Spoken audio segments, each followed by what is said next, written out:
Hello and welcome to Coffee with Carrie. Welcome to episode 4 of You Be the Coach. You know, he came to me with Heartbreak. He said she was the right person, but this was the wrong time. Is that a thing? Already we're starting out with a story that he's telling himself. At this point, I can't be sure I'm buying the book. First, we need to know the whole story. So let's get that. Beyond this point, I'm going to refrain from sharing my thoughts and opinions, just give you the facts. Just the facts, ma'am. So that you can share your opinions and perspectives in the comments section. If you've never played, this is a game where I tell you all about a situation that a client was experiencing without any personal details, and then I'll pause so that you can tell me and tell all of us what you would have done in the situation. So if you were wondering why I'm going to pause to let people comment, it's because we're playing You're the Coach. You be the coach. Yay. And this is episode 4, so there's more of them. I was coaching this wonderful man last year. He was just very thoughtful, very kind, just a good heart with a great sense of humor. And he had a package of 4 coaching sessions. You know, you can save a little money by purchasing 4 at once. And he's a clever guy, so he did that. Now, he'd been single for a couple years since his last girlfriend, and he was feeling that he wanted to be in the right headspace to get back out there. We didn't do a full dating profile optimization, but I did choose and edit some new photos for his dating profile, and I gave him a couple pointers to update and make his dating profile more authentic. And we didn't talk every 2 weeks like so many of my clients, but we spoke during our Get Acquainted call for 20 minutes. Then we had an hour session getting into the thick of it around what it's going to take to get him back out there after a couple of years off on his own. We talked about what he felt was most challenging, and I shared my thoughts on meeting people. So we ended up putting together a plan to place himself in situations where he was going to meet new people, be able to widen his social circle, and at the same time, create opportunities for interesting women to cross his path. And we talked maybe a month later after he had a date. We talked maybe a month after that, and he'd had 3 dates.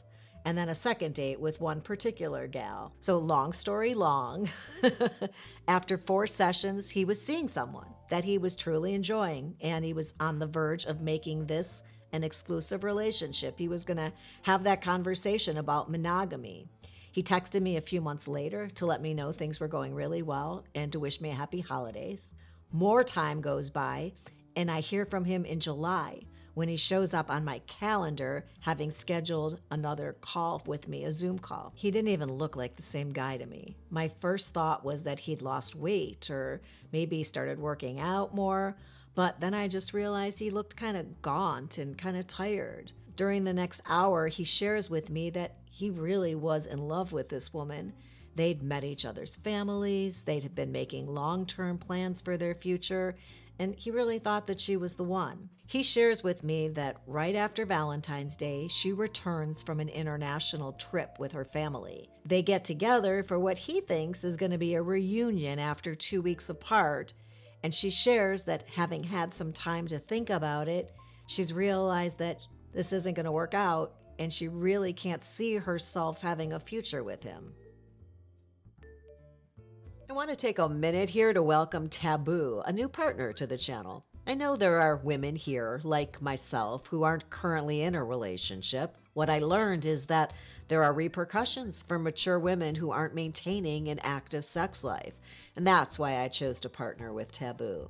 Their mission is to make sexual self-care feel as natural as our skincare and exercise routines. The founder of Tabu partnered with gynecologists, urologists, and pelvic floor physical therapists in order to create a truly gorgeous line of tools, not toys, to help maintain sexual well-being. The Golden Hour Kit, it includes everything you need to help address common symptoms, including dryness, low libido, a lack of body confidence, stress, things that often come up as our bodies go through very normal hormonal changes. The name isn't encouraging us to keep quiet, and that's why I'm not. We have to have these conversations with one another. So take a closer look at these really glamorous tools. Just check out the link in my description box below and make sure you use the code CARRIE10 to get your 10% off when you take this first step to prioritize your sexual health. And remember, as my own mother likes to say, use it or lose it. Obviously, he's devastated, and then I realized that this new look of his is heartbreak.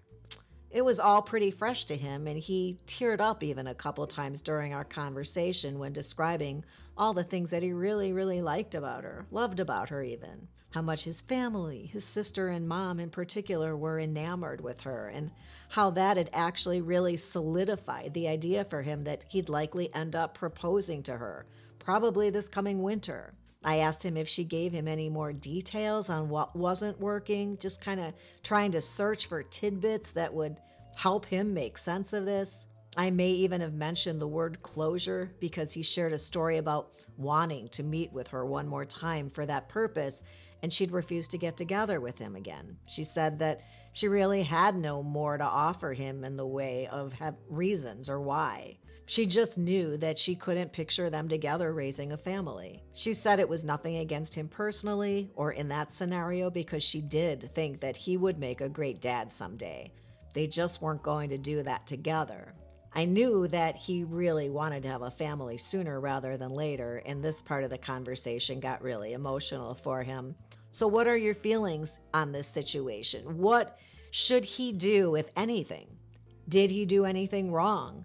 Should he see her again? Should he push for that or make sure that he gets some closure? I'd like to maybe point you in the right direction. You don't have to abide by this. You can leave now, but I'm not giving you rules, just suggestions. But I'd love to hear your thoughts on the idea of needing closure in general, being stuck and unable to move on while this heartbreak feels so debilitating. And what would you tell him about his future? All right, go tell us what you're thinking before you agree or disagree with me. I don't want to influence you, so I'll just wait here. I felt there were 3 key areas that were paramount in coaching him through this heartache.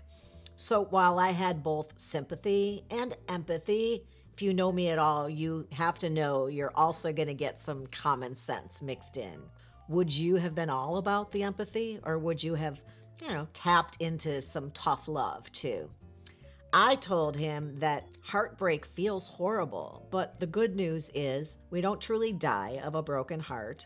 I told him it was important to take care of himself because there will be somebody else in his future who's going to need him to be his best, but more importantly, needs to take care for himself. And part of that care should include him taking some time for doing some things that bring him joy on a personal level. Heartbreak is for growth. If you can't turn self-pity into self-help, you'll just be stuck for even longer. I reminded him that he would never want to be with anybody who didn't realize how wonderful he is. I asked whether he wanted closure because there's really something he didn't understand, but also questioned what, if anything, would that change? What could he possibly do with that information? Change who he is? Why? To be more like a person she would want to be with? What would be the point of that? Being more of what she wants would perhaps take him even further away or the opposite direction of being who he is, and more importantly, who would be right for his future partner.